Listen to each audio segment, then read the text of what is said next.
Selamat datang di HMPP Podcast. Assalamualaikum warahmatullahi wabarakatuh. Halo teman-teman mahasiswa pendidikan biologi UIN Senandung Jati Bandung. Gimana nih kabarnya? Semoga selalu dalam keadaan sehat ya. Oke, sebelumnya perkenalkan, saya Revina Ratu Maharani sebagai host pada podcast Biopori kali ini. Dan tentunya aku gak sendirian nih, karena kali ini aku ditemani sama narasumber yang luar biasa dan dia berpengalaman dalam mendapatkan beasiswa yang banyak diincar oleh para mahasiswa tentunya. Kalian pada penasaran kan? Oke, langsung aja kita sambut Kang Praditya. Dia ini merupakan mahasiswa dari Universitas Pendidikan Indonesia dengan jurusan Fisika Murni. Wah, luar biasa sekali ya. Sebelumnya, biasa dipanggil apa nih Kang? Biar lebih akrab juga. Boleh sih, bebas mau dipanggil Pradit boleh, panggil Adit boleh gitu. Oke, kita panggil Kang Adit aja ya. Halo Kang Adit, gimana nih kabarnya? Lumayan, alhamdulillah baik. Alhamdulillah. Lagi sibuk apa nih sekarang Kang? Paling karena baru masuk lagi kerja sih, baru beres UAS juga dari kampus, terus baru masuk juga kerja, jadi sekarang lagi lebih banyak ke kerja sih. Oh iya, Gitu. semoga lancar ya Kang semua kegiatannya. Kalau gitu langsung aja kita masuk ke pertanyaannya Kang. Kali ini kita mau bahas topik seputar beasiswa nih Kang. Untuk pertanyaan yang pertama, gini Kang, biasanya kan mahasiswa itu memiliki latar belakang yang berbeda nih. Ada yang bagus dalam finansial, terus ada yang alhamdulillah berkecukupan, ada juga yang kurang mampu dalam finansial. Lalu, apakah ketiganya bisa berpeluang untuk mendapatkan beasiswa ataukah hanya yang kurang mampu saja? Mungkin karena gini ya, dari beasiswa yang saya tempuh sekarang ya, itu kan beasiswa yang dari Jawa Barat tuh kalau nggak salah dari 2018 deh kalau nggak salah itu awalnya. Nah itu kan asalnya namanya Jabar Future Leadership. Kalau sekarang berubah namanya jadi Jabar Future Leader Scholarship kalau nggak salah. Jadi JFLS kalau nggak salah. Nah itu tuh kalau misalkan dulu, entah ya kalau sekarang.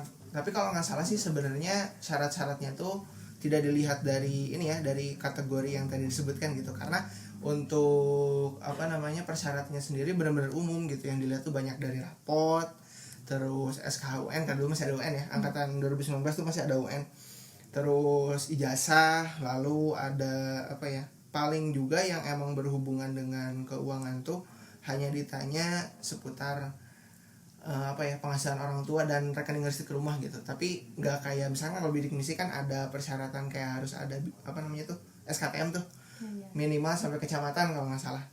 Nah itu dulu juga saya sebelum ikut ke situ JFL ini asalnya ikut itu dulu bidik misi karena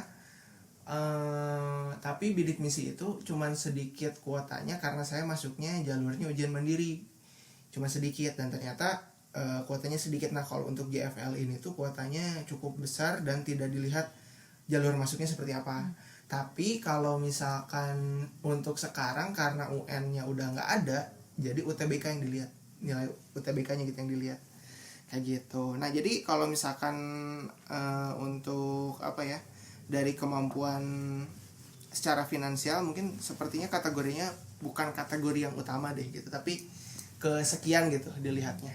Oh iya Kang, berarti untuk beasiswa JFL ini sendiri itu bisa untuk semua kategori ya Kang? Iya. Yeah. Oke, lanjut next question. Beasiswa apa aja sih Kang yang menjadi peluang untuk mahasiswa yang ada di Jawa Barat khususnya di Kota Bandung? Mungkin kalau untuk jenis-jenis beasiswanya banyak ya. Kalau untuk beasiswa swasta mungkin yang saya dengar ya kayak lebih banyaknya dari dosen sih, kayak misalkan dari Jarum, biasanya itu kan olahraga tuh yang dapat dari Jarum, terus dari instansi swasta lainnya gitu. Nah kalau untuk yang instansi pemerintah mungkin seperti bidik misi kan itu termasuk juga beasiswa. Lalu untuk yang saya tempuh JFL atau JFLS sekarang namanya itu juga sama, tapi kalau JFLS itu memang khusus untuk warga Jawa Barat. Jadi kalau untuk warga di luar Jawa Barat mungkin enggak sih kayaknya, karena ini kan program dari Ridwan Kamil juga pas pertama kali masuk beliau diangkat jadi gubernur, muncullah program ini kalau tidak salah gitu. Oke, biar untuk mengefisiensikan waktu langsung aja Kang ke next question. Biasanya periode pendaftaran beasiswa itu dibukanya di bulan apa sih Kang? Nah biasanya dari bulan Maret tuh udah mulai rame tuh di Instagram promo-promonya itu dari kita selaku penerima beasiswa juga. Misalkan kayak ada program apa, nanti dijelasin lah di yang berikutnya.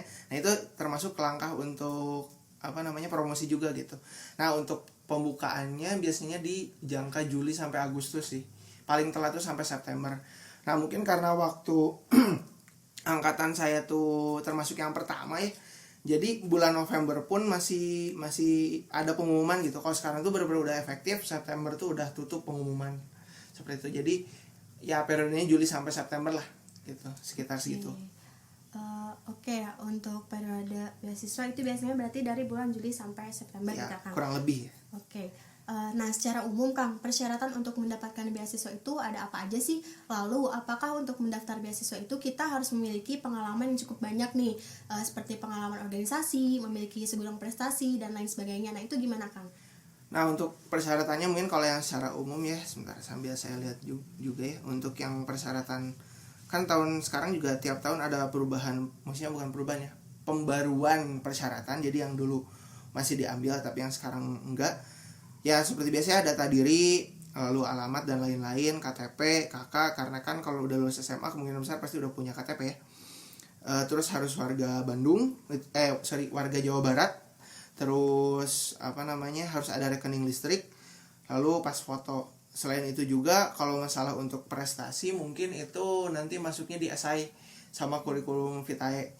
Ya lebih bagus kalau misalkan prestasinya banyak sih ya, jadi biar kurikulum vitae-nya rame gitu, nggak terlalu sepi gitu. Terus esainya juga biar nggak terlalu pendek, ya mungkin banyakin aja pengalaman gitu. Pengalamannya juga lebih enak dimasukin sih kalau pengalamannya di masyarakat sih, itu lebih bagus sih kalau menurut saya ya gitu. Walaupun ya pengalaman apapun masukin aja kayak gitu. Berarti penting juga ya, Kang, pengalaman Ya cukup penting. Oke. Nah, selain persyaratan yang perlu kita penuhi nih, Kang, hal apa aja sih yang harus kita siapkan untuk mengikuti program beasiswa ini? Yang disiapkan ya paling kalau misalkan untuk untuk yang mahasiswa mungkin IP-nya diperbaiki sih, itu yang paling penting. Tapi kalau untuk yang dari awal nih yang baru pertama kali masuk, kan kalau saya kan belum ada IP dong kalau misalnya semester 1 di awal. Jadi yang dilihat, yang dibagusin tuh paling ijazah. Kalau UTBK palingnya UTBK. Lalu rapot sih. Rapot itu dari semester awal masuk SMA sampai lulus, itu semuanya diserahkan, semuanya di scan, difoto dan dikumpulkan gitu. Oke. Nah, karena Akang juga merupakan salah satu award dari JFLS, pasti memiliki pengalaman dalam mendaftar beasiswa JFLS ya, Kang. Nah, boleh dong diceritain, Kang, dimulai dari cara daftarnya gitu dan lain sebagainya juga gitu. Gimana, Kang, sih? Nah, jadi gini sih, awalnya tuh kan saya awalnya nggak bakal daftar JFL karena nggak tahu ya, daftar bidik misi. Tapi daftar bidik misi itu tuh karena harus, jadi gini. Kalau yang seleksi mandiri di UPI itu jarak ke pembayaran tuh sekitar 2 minggu, dan untuk 1 minggu itu seleksi bidik misi. Jadi kalau misalkan bidik misi nggak keterima, seminggu ke depannya tuh berarti harus bayar uang pangkal langsung kan. Dan uang pangkalnya ya lumayan besar lah ya, apalagi kalau misalkan untuk yang banyak praktek seperti teknik dan ilmu murni gitu. Nah di situ tuh cukup cukup kelabakan sih, susah gitu. Dan akhirnya teman saya nih ngasih dari IG gitu, Dit cobain nih, cek di IG-nya ada nih Jawa Barat mau ngadain beasiswa. Dulu namanya masih JFL, Jabar Future Leadership. Oh ya udah deh cobain. Terus saya tanya juga ke ibu saya, udahlah cobain aja, sampai ngumpulin semua segala macam. Kayak dulu kan masih ada offline ya, masih transisi dari offline ke online gitu. Termasuk ini juga karena yang tahun sebelumnya 18 kalau nggak salah offline deh, bukan online gitu. Jadi semua kayak persyaratannya tuh yang ada di IG-nya, IG JFL, boleh dicek ya, nanti follow juga. Oke, siap. Nah itu nanti di sana ada persyaratannya, dikumpulkan semuanya. Lalu karena dulu masih rada semu ya, nggak sejelas sekarang gitu, karena sekarang udah jelas online semua. Saya bolak-balik tuh dari pas pendaftaran ulang kampus, lalu ke kantor di Disdik ya kalau sekarang namanya, Disdik Jabar di Jalan Regiman, ke sana nanya gimana. Oke, nanti dihubungi lewat kampus.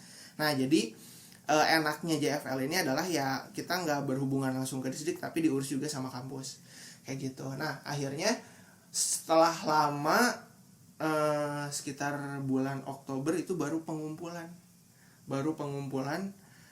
berkas, tapi kampus lain tuh udah. Nah kampus UPI itu rada telat gitu, tapi ya udahlah nggak apa-apa, kayak kumpulin. Dan itu tuh cukup bukan deg-degan juga, kayak aduh sebulan UKT segini gimana ya, rada bingung gitu. Karena kalau yang ujian mandiri tuh UKT-nya nggak dibatas kayak ada kelompok 1, 2 sampai 8 gitu, tapi dipatok yang 8 langsung gitu kalau yang ujian mandiri tuh. Jadi rada bingung, aduh gimana ya. Ya udah deh, akhirnya daftar juga segala macam, berkas offline ada disiapin, berkas online juga disiapin semuanya. Karena kita belum tahu ngumpulinnya gimana, ternyata berkasnya dua-duanya. Yang online dikumpulin di web, yang offline dikumpulin di kampus. Dan itu tuh materi aja sampai habis berapa ya? Hampir lebih dari, kalau dulu masih yang 6.000 ya, kalau sekarang udah zamannya 10.000. Hampir 10 apa 11 gitu, lupa, materai semua, surat dan segala macam, sampai kayak surat LOA, surat tanda terima di kampus segala macam, terus surat fakta integritas bahwa nggak menerima beasiswa dari yang lain segala macam.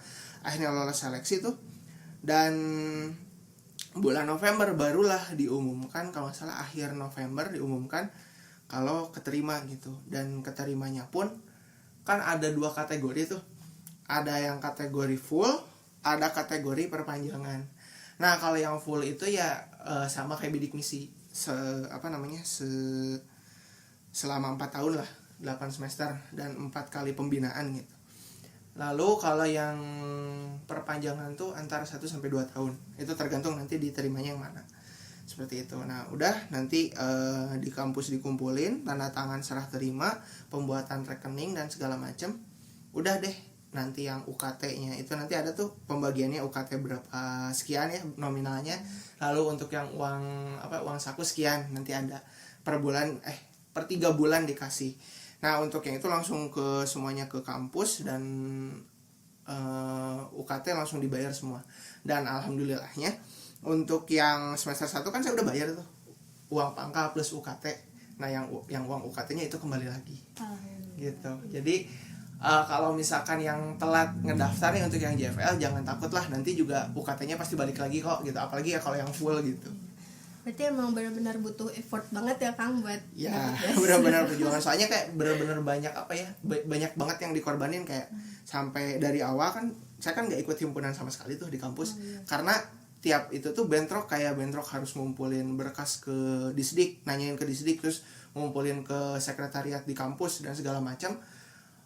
Jadi benar-benar gak sempat sama sekali gitu untuk bahkan ikut ikut orientasi pun ya seadanya aja gitu, semampunya aja, nggak bener-bener ikut try hard banget gitu, nggak. Ya, nah tadi kan Kang karena banyak juga yang dikorbankan nih, nah berarti kan itu termasuk salah satu kendala juga gitu ya Kang. Nah gimana sih Kang kendala pas mau daftar beasiswa itu sendiri gitu? Nah kalau misalkan ada itu boleh gak diceritain gitu? Terus gimana sih cara Kang Adit buat mengatasi kendala tersebut gitu Kang? Nah mungkin kalau misalkan untuk ketika angkatan saya, terutama untuk 2019, karena dulu masih offline dan online, ya itu dia pembagian waktunya aja sih. Jadi kayak sisihin mana yang emang penting untuk mahasiswanya itu sendiri gitu. Kalau misalkan untuk mahasiswa itu sendiri sekiranya ada kegiatan yang nggak terlalu berpengaruh, ya tinggalin dulu lah, yang penting dulu gitu loh maksudnya. Jadi di pembagian waktu sih lebih tepatnya. Karena kalau misalkan yang sekarang lebih enaknya karena udah online semua kan, jadi termasuk ke kampus pun online gitu, nggak ini paling kecuali kalau ke kampus tuh minta kayak surat LOA sama fakta integritas kalau nggak salah, itu minta ke kampus gitu. Tapi kalau sisanya untuk sekarang udah tertanggulangi sendiri oleh pihak JFLS-nya itu sendiri gitu, karena udah semuanya online, lebih mudah lah. Oke Kang, lanjut aja Kang. Nah kalau untuk kriteria khusus gitu untuk jadi awarded di dalam suatu beasiswa itu gimana Kang? Nah untuk beasiswa ini sih kayaknya yang khususnya adalah karena Jabar Future Leader Scholarship. Jadi yang dilihatnya adalah ya pertama nilai di sekolahnya, nilai atau di sekolah atau di kampus yang dia tempuh gitu. Kalau misalkan yang di kampus ya berarti IP-nya yang dilihat gitu. Tapi kalau yang di sekolah berarti yang dilihat adalah rapot dan ijazahnya gitu. Karena sekarang SKUN udah nggak ada, termasuk UTBK-nya yang dilihat. Itu sih syarat yang paling pentingnya gitu. Ya itu. Oke, berarti kriteria khusus itu terutama yang paling penting itu IP ya Kang? Ya. Oke. Oh iya Kang nih, dengar-dengar di beasiswa JFLS ini tuh kita nggak cuma dapat bantuan pendidikan, tapi juga ada proyek membuat program kerja atau suatu event untuk Jawa Barat. Bener nggak Kang? Nah iya betul, itu mungkin lebih disebut apa ya, bentar kemana tuh apa ya namanya, oh iya disebutnya pendampingan. Jadi tiap tahun tuh terutama untuk yang full itu ada yang namanya pendampingan tiap 2 semester sekali ya, satu tahun sekali. Nah kebetulan yang di UPI itu kan liburnya kan biasanya di bulan Juni, Juli, Agustus, dan event ini pun dari Juni, Juli, Agustus. Jadi untuk yang kami di UPI kayaknya nggak libur deh, nggak ada libur kampus gitu untuk yang penerima JFLS ini gitu. Tapi senangnya adalah kayak gini. Jadi kita sebagai mahasiswa yang emang apa ya dikasih amanah oleh Jawa Barat untuk menempuh kuliah, ya kita pun seenggaknya kita harus bisa memberikan feedback apa sih yang bisa kita kasih untuk Jawa Barat gitu. Nah untuk yang tahun pertama angkatan saya itu adalah programnya tentang, karena waktu itu lagi gencar-gencarnya COVID, itu penanggulangan COVID. Jadi kayak untuk yang semuanya temanya itu tentang penanggulangan COVID. Nah untuk yang saya itu adalah pembuatan aplikasi kayak kalau misalkan masuk ke Jawa Barat itu harus ngapain sih, kayak langkah-langkahnya apa sih, kayak cuci tangan tuh kayak gimana sih, terus suhu yang emang normal untuk orang yang sehat seperti apa sih, apa pokoknya kayak langkah-langkah kayak gitu. Nah untuk yang kemarin karena mungkin COVID juga mulai mereda dan kasusnya mungkin sekalinya pun ada kasus yang baru, varian baru, ya udahlah mungkin mengulang langkah sebelumnya. Kita pindah tuh temanya, kita kalau nggak salah bikin pokoknya tentang budaya dan lain-lain lah, pokoknya teknologi di Jawa Barat gitu, perkembangan teknologi di Jawa Barat. Nah kebanyakan orang-orang tuh kelompok lain kebanyakan bikinnya webinar. Nah karena tahun kemarin saya diamanahkan sebagai ketua kelompok kerja saya juga, karena kan apa ya, saya tuh orangnya rada gak mau yang sama gitu, kayak kayak harus sama mah bosan juga gitu. Kayak kadang-kadang di grup juga kalian kan suka ada webinar online, ada webinar kayak bosan gitu, webinar mulu gitu. Kayak sertifikat juga numpuk, kepakainya belum tahu kapan gitu. Nah akhirnya untuk yang program pendampingan tahun kemarin itu saya bikin ada itu pameran online, pameran kebudayaan online. Jadi gimana sih kebudayaan itu bisa terlestari tapi dengan perkembangan teknologi yang ada gitu. Karena kan kalau biasanya kan datang ke tempat, lihat-lihat foto-foto selesai. Nah kalau sekarang karena pandemi juga nggak bisa, diadakanlah suatu platform. Di sana kita menjelaskan kayak ada misalkan disebutnya juga kamus budaya gitu, misalkan kayak budaya Kaulinan itu ada apa aja di Sunda misalkan kayak gitu. Nah itu salah satunya kayak gitu, dan masih banyak lagi sebenarnya dari program-program kerja lainnya. Dan alhamdulillah saya 2 tahun berturut-turut pendampingan masuk 10 besar untuk program terbaik di Jawa Barat. Wow mantap gitu. Nah sama satu lagi ada program JFL unggulan nih, namanya JFL Magang.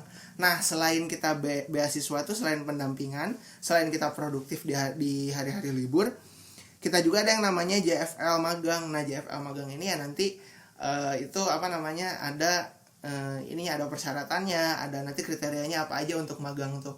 Nah bisa kalian cek di webnya JFL Jawa Barat atau di Instagramnya gitu. Mantap, luar biasa sekali ya Kang.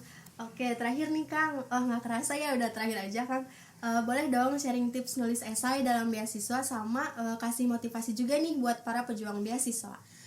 Nah untuk esai ya, kalau esai itu sebenarnya yang paling penting kalian bikin tiap paragrafnya itu satu tema aja. Misalkan kayak paragraf pertama nih ngejelasin tentang kehidupan di rumah kayak gimana. Ya ceritain sejujurnya aja, jangan dilebih-lebihin, jangan dikurang-kurangin. Kalau misalkan emang tinggalnya numpang, tulis aja numpang, jangan malu gitu. Kalau misalkan emang rumahnya rumah sendiri, ya udah nggak apa-apa, tulis aja gitu rumah sendiri. Apalagi kalau misalkan ngekos, ya tulis ngekos gitu. Misalkan itu kehidupan sendiri. Terus kalau kayak keadaan keluarga, tinggal serumah sama siapa gitu. Misalkan kayak tanggungan orang tua tuh nggak cuman anaknya doang, misalkan kayak gitu. Atau misalkan anak satu-satunya berarti tanggungannya cuman dia doang, ya nggak apa-apa tulis. Terus misalkan pindah ke paragraf berikutnya tentang sekolah, misalkan ya udah jelasin semua sekolah, misalkan SD di mana, TK gak masuk ya. Jangan sampai TK dimasukin ya. TK jangan dimasukin, jadi langsung SD, SMP, SMA. Misalkan di SD ngapain aja, di SD punya prestasi apa aja, di SMP punya prestasi apa aja, SMA juga sama gitu. Termasuk nanti pas di akhir baru tuh yang masyarakat misalkan pernah ikut apa aja. Nah paling kalau kayak webinar online dan lain-lain itu bisa masuknya di situ tuh, kegiatan di masyarakat misalkan kayak webinar apa, lalu bikin program di masyarakat apa aja, misalkan aktif di DKM atau Karang Taruna misalkan kayak gitu. Nah itu di masyarakat. Lalu terakhir deh, alasan kenapa ingin mendapatkan beasiswa ini gitu, kenapa sih pengen dapat beasiswa ini gitu. Nah itu sih yang paling penting. Lalu tadi apa sih pertanyaan yang keduanya setelah Yang saya? terakhir, motivasi Kang buat para pejuang beasiswa nih, gimana biar kita tuh lebih semangat gitu untuk mendapatkan beasiswa juga gitu. Nah sama gini, kalau motivasi gimana ya, dan gak jago motivasi ya, paling cuman saran aja gitu. Kalau misalkan nyari beasiswa jangan cuman satu sumber gitu, jangan cuma satu sumber. Kadang-kadang kan suka ada yang mengiming-imingi ikutlah ini nanti kita bakal ngasih informasi tentang beasiswa segala macam, tapi kenyataannya misalkan kayak cuman ikut-ikutan kegiatannya doang, tapi kita nggak dapat informasi yang emang kita mau gitu. Nah paling jangan cuman ngandelin satu, banyakin ini juga link di masyarakat. Lebih penting link di masyarakat, karena termasuk ini juga relasinya saya dapat JFL kan nggak dari kampus, nggak dari sekolah gitu, tapi dari temen gitu dapatnya, bukan dari suatu pihak instansi atau apa gitu. Termasuk kayak kalau di masyarakat kayak di Karang Taruna, banyak-banyaklah ngobrol sama yang lebih tua gitu, kayak kuliah di sini gimana sih, dapat beasiswa gimana sih gitu. Sama jangan lupa aktif aja kayak nyari link di Instagram, terus di Google juga nggak apa-apa, cari aja misalkan beasiswa tahun, misalkan sekarang tahun berapa sih, 2022, tahun 2022 misalkan ada beasiswa apa aja, yang nggak apa-apa cari aja gitu, daftarnya kayak gimana. Tapi ingat jangan langsung percaya, cari dulu misalkan ini linknya apakah terpercaya atau enggak, beasiswanya tuh benar atau enggak, udah berjalan berapa tahun gitu, terus yang ngadainnya siapa. Nah itu juga harus jelas gitu. Oke, mungkin teman-teman, karena pertanyaan dari aku sudah habis, maka ada beberapa catatan poin nih yang aku tangkap. Yang pertama, untuk beasiswa itu sendiri bisa seluruh kategori ya teman-teman, gak harus yang kurang mampu aja nih. Nah terus untuk beasiswa itu jenisnya ada di swasta, itu kita bisa dapat dari dosen, terus dari Jarum. Kalau untuk di negeri itu ada bidik misi, dan juga ada yang kayak Kang Adit dapat nih, ada JFLS. Nah untuk JFLS ini sendiri itu lebih dikhususkan untuk warga-warga di Jawa Barat. Terus untuk periode pembukaan dari beasiswa ini itu biasanya dimulai dari bulan Maret. Biasanya di bulan Maret ini kita dipromosiin dulu nih sama akang-akang sama teteh-teteh yang udah dapat beasiswa sebelumnya. Nah untuk periode pembukaan beasiswanya itu biasanya di bulan Juli sampai Agustus. Untuk persyaratan beasiswa sendiri itu biasanya ada data diri, terus KTP, KK, domisili Jawa Barat, rekening listrik, pas foto, CV, dan juga esai. Nah, untuk ada motivasi nih dari Kang Adit di terakhir tadi, untuk para pejuang beasiswa itu kalian harus carilah sumber sebanyak-banyaknya gitu. Dimulai dari relasi, terus aktif di sosmed, yang terutama kalian juga harus buktikan dulu gitu kebenaran dari sumber beasiswa itu tersebut. Oke, makasih banyak nih Kang untuk waktunya. Semoga sukses selalu. Amin, terus amin. lancar dalam melaksanakan kegiatannya. Makasih banyak ya Kang. Oke, makasih juga ya.